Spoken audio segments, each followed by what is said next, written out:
Welcome to the UCCS College of LAS Research Highlights podcast, where we honor our diverse scholars and hope to instill a sense of community and collaboration among our research and creative works faculty and students. My name is Dr. Eugenia Olesnicki. I'm a professor of biology and associate dean of research, and I am your host. And today's guest is Dr. Minette Church, also an associate dean of the college. Welcome. Thank you. Minette, can you tell us where you went to college and basically did your academic training and how you got interested in your field of study specifically? Okay, it's kind of a meandering story because I went to a couple different undergraduate institutions and I majored in a bunch of things. I was not one of those people who knew what I was going to major in when I got there. So I think I was an English major for a while. I was a geology major for a while. But I settled. I took history courses, anthropology, and then I settled. So I was at Bryn Mawr College at first in Pennsylvania, and I was a history major, and then I took some anthropology, and then I transferred actually to Boulder and finished up at Boulder, and I took a bunch more classes, but I ended up working with Patty Limerick, was my undergraduate history advisor at Boulder, and then Payson Sheets was my undergraduate anthropology advisor, and I kind of was settling in on the fact that I wanted to do historic period in the American West, so I did a lot of history of the American West, and then Payson actually taught mostly Mesoamerican and Central American archaeology, so I did a lot of that, and I did also some plains archaeology, some other more local stuff. And my brother at the time was a master's student, and then he went on to Yale, and so there's 6 kids in my family, 2 of us are archaeologists, and so the youngest 2, and he's an Andeanist, and he works in Peru. Oh, how but cool. So he does ancient, Peruvian archaeology, and I do much more recent period. So I've done work along the Santa Fe Trail, but also, thank you, Payson, I've also done some work in Central America. And where did you do your PhD? I did my PhD, so I worked for 3 years actually in Eagle, Colorado. It was a cultural resource compliance firm, so I did what we call compliance archaeology for 3 years. Which is going out whenever there's going to be a state or government permit, federal permit involved in a project, or if it's on state or federal land, or if there's state or federal money involved, then you have to comply with state and federal laws around cultural heritage. That's great. And so I got my first job and did some really cool archaeology in the Rocky Mountains. I was supposed to take 1 year gap, and then go to grad school, and it turned into 3. That's great, though. So it was great experience. Lots of field experience. Then I went and worked at History Colorado, doing data entry, which was also a good experience, although not super exciting, for a year. Yeah, but research is tedious sometimes. It is, and then I went to, then I applied to grad school and went back to Pennsylvania and went to University of Pennsylvania. That's great. For my PhD. That's great. So how would you describe your research to the public and also to your colleagues, if that's any different? So it's interesting talking. My colleagues sort of get it, but when you talk to the public, if you say you're an archaeologist, at a cocktail party or something, they're like, "Oh, so you do ancient." Right, pyramids. You do pyramids, right? And I'm like, well, I have done pyramids, and I've done ancient Indus Valley archaeology. I've had experience doing a lot of that really cool stuff. But actually, I work in mostly the 19th, a little bit of late 18th, 19th, and even early 20th century. Interesting. And so that usually leads to a lot more questions. Sure. Like, don't we already know that we have documents? And I'm like, And then I get into my spiel, which probably starts to bore people, about how documents are artifacts as well.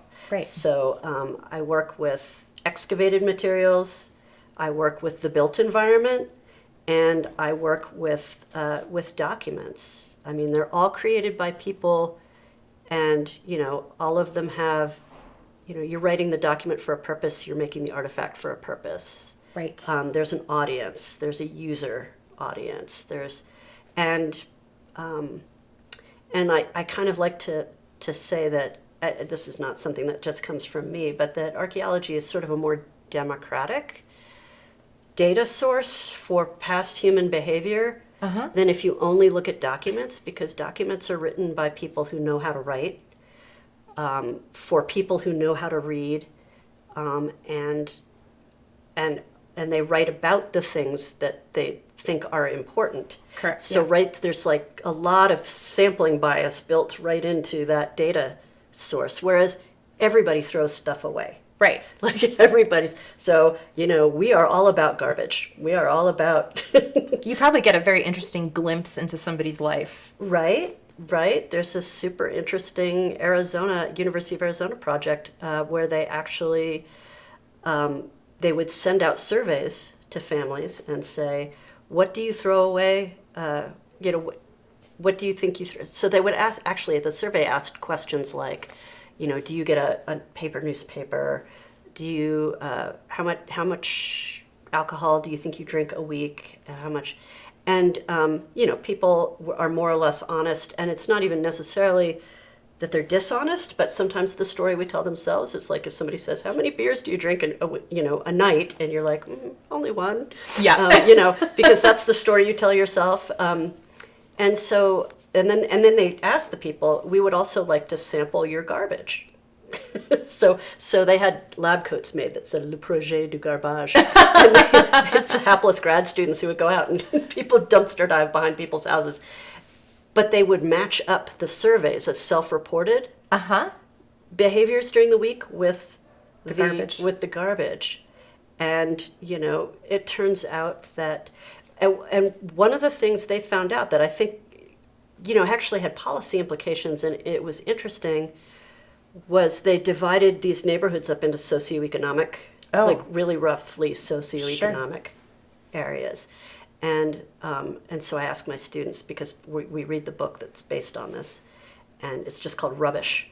And so I said, which socioeconomic group do you think throws away the most food? Like the lower socioeconomic, middle, or the higher income families? And I think the intuitive answer is the higher income is families. usually the higher income families. It's the middle.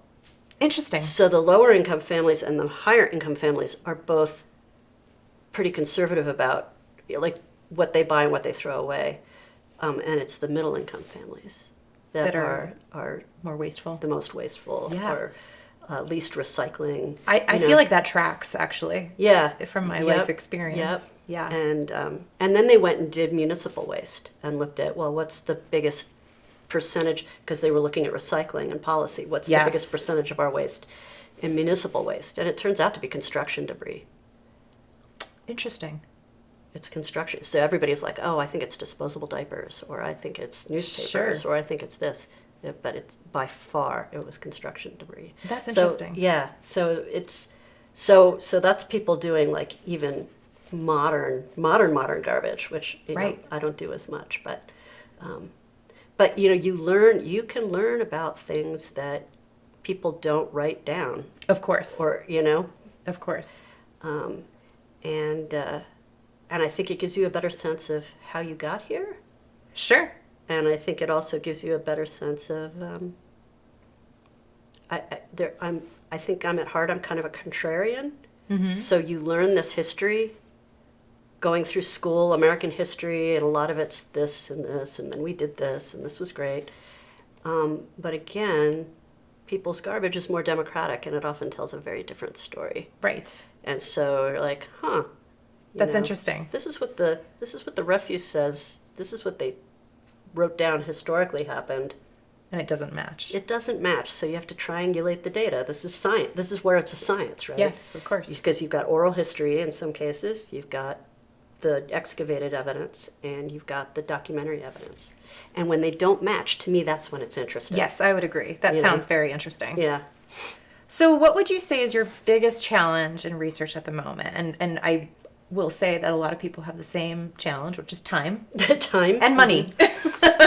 Time and money.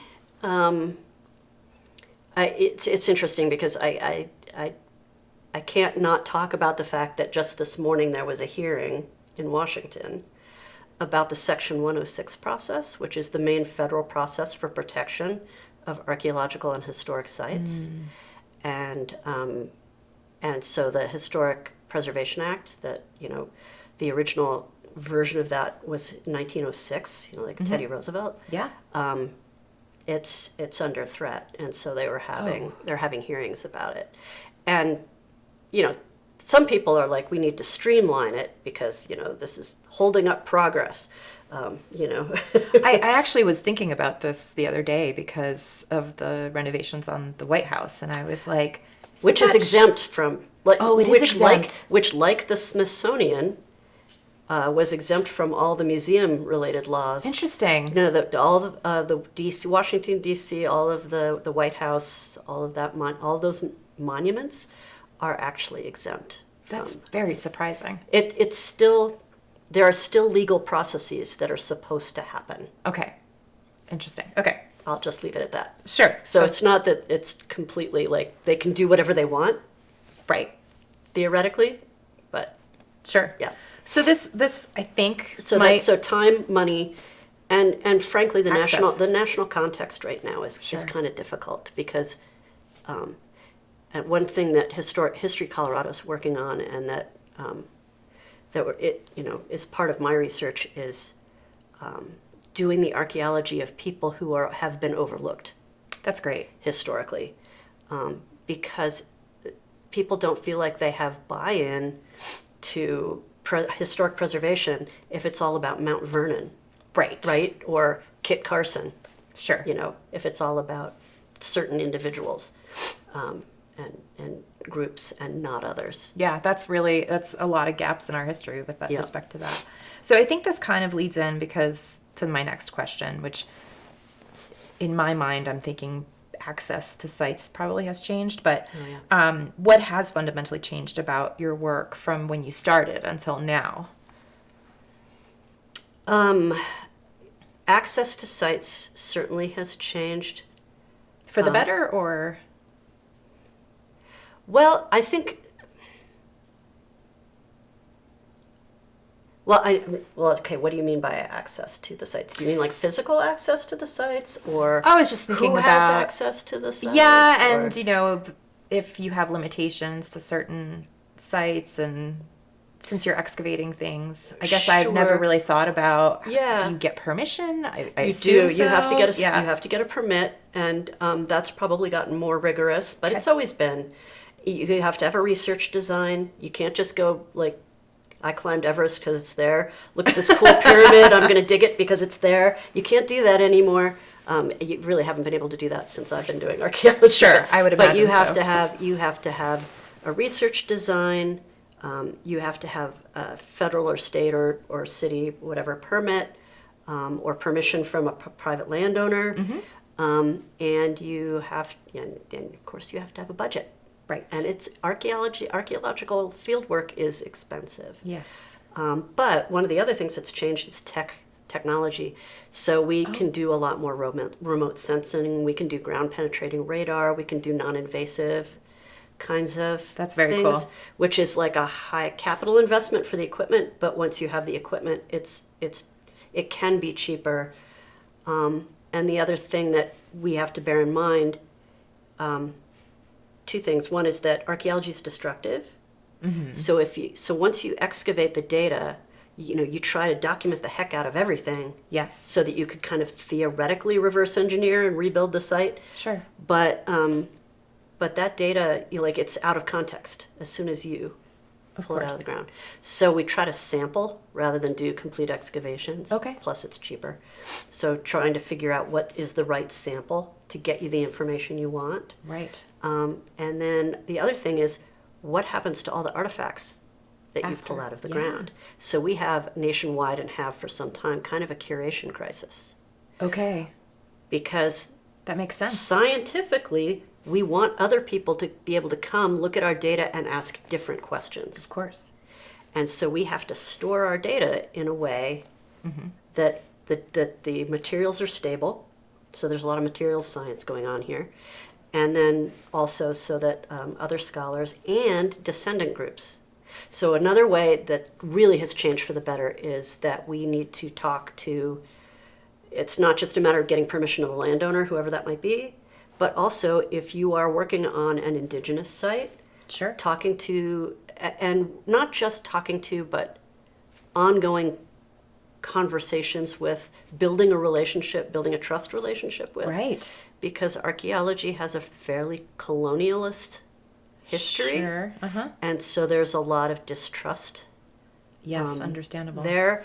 And so, but we have more and more indigenous scholars doing archaeology, more of my students in my classroom. And so I think that's all to the good. And it means that that we have to listen, we have to think about other epistemologies besides the Western scientific epistemology. But that just makes it richer. Yes, of course. You know, the more eyes looking at the data from more perspectives. Yes, and it's so much more interesting than just the Right. all the stuff that you expect to have there, right? It's Yep. really nice to see those Yep. different kind of lifestyles and voices and Exactly. yeah. So, what do you think is your greatest contribution in your field? Mine. You know, I couple things. So my research is on what we think of as borderlands historically. You know, areas that are often contested. Borderlands. So I do that in two different regions. I do that in Central America and in the Yucatan Peninsula, where there was, in the 19th century, there were various Maya groups who were allied with, but then also in conflict with, first the British and British Honduras, the early Mexican Republic, the Central American state, which became Guatemala. And so there's like, it's very complicated. Yes. But we also have, like, some of these villages were forcibly relocated, Right. as recently as 1910 and 1930s. So there are people who remember growing up there, or being children there, or their grandparents were there. And so we could do Like oral history. oral histories. Yeah, And, that's interesting. we work with a colleague in Rochester Institute of Technology, Chris Cray, who speaks fluent Yucatec Maya, and so she's done interviews, and then a colleague at UT San Antonio who's done Spanish language interviews, and then I've been mostly in charge of the artifacts, and I've been able to take UCCS students down That's wonderful. to Belize to do artifact analysis. So I feel like one of the things I feel like I've contributed is, recent past archaeology is a fairly new, relatively speaking, and I feel like I've done, and it's even newer in the U.S. West.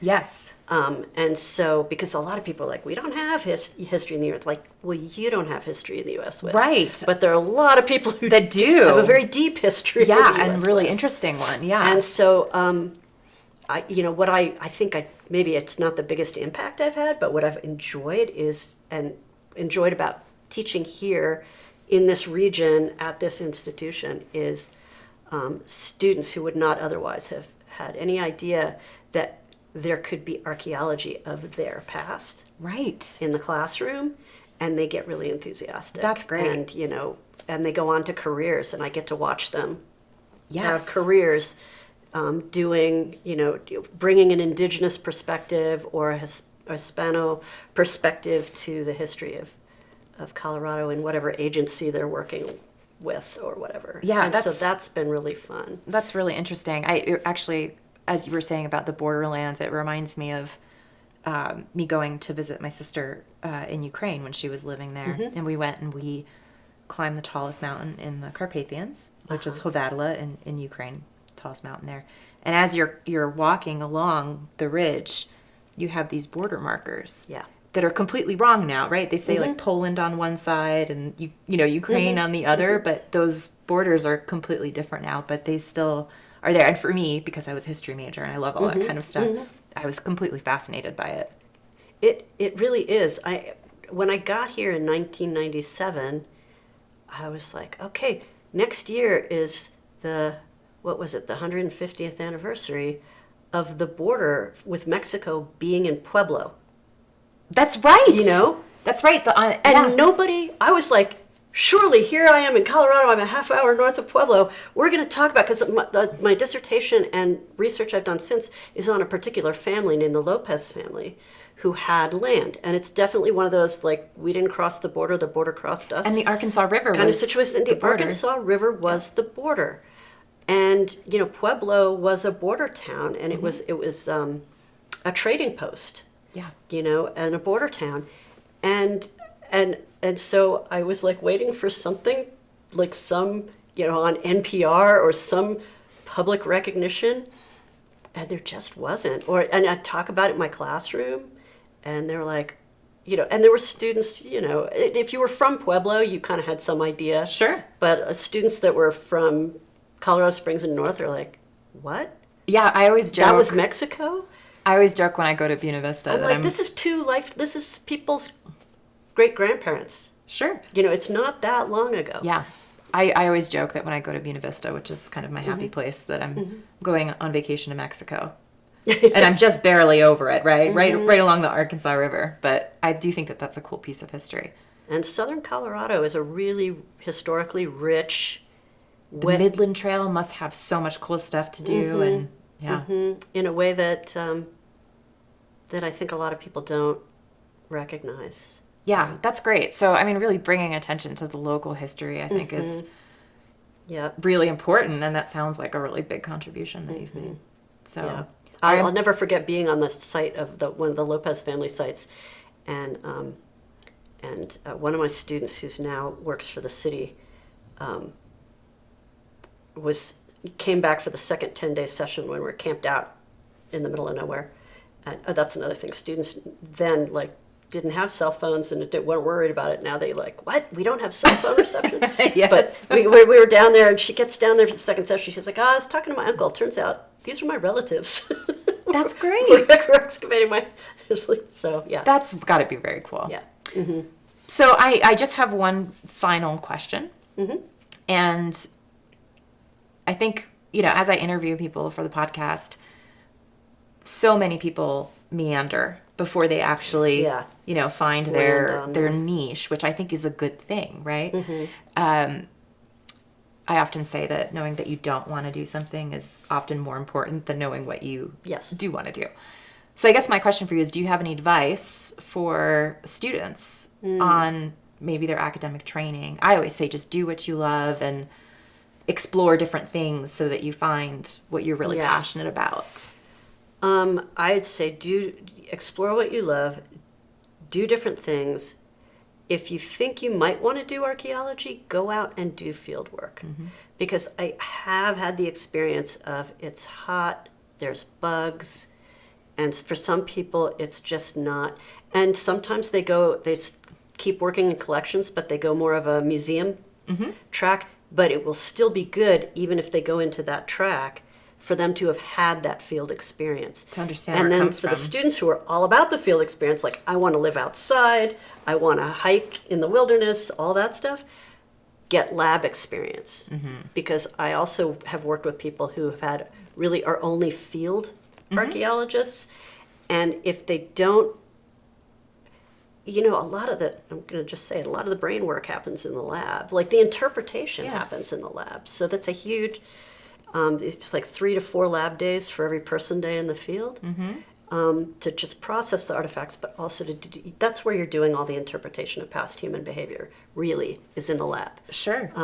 And so, Well, and I think so also knowing how to package the materials from the field to the lab such that they're useful in the lab, yes. it's good to have both kinds of experience. Well, and I think as, our fields sort of, keep advancing, at least in my field, you are always working with collaborators. You're hardly ever working just by yourself. And so having some experience in each of those, even a little bit, allows you to talk to each other because we're often using different languages, even within the same field. Yep. So I think it's really good to have a little bit of experience so that you know what questions to ask. Yep. And if you can get experience in different places, like Yes. don't always work in the same. When I was in grad school and I had the opportunity to work with different professors in different countries, like every chance I got, because you're not going to be able to afford to do that later. Right. and basically they have grants and they can bring you. Right. So, yeah, and people do things different. Like, if you work with an INA archaeologist in Mexico, they do things differently. It's not wrong, it's not better, it's not worse, but it's just differently. different. And getting more of that, field methodologies, you learn Yeah, that's great. every time. Well, thank you so much for Yeah. coming to chat today and being our very first video podcaster. Lucky me. Thanks, Kenya. Yeah, it's my pleasure.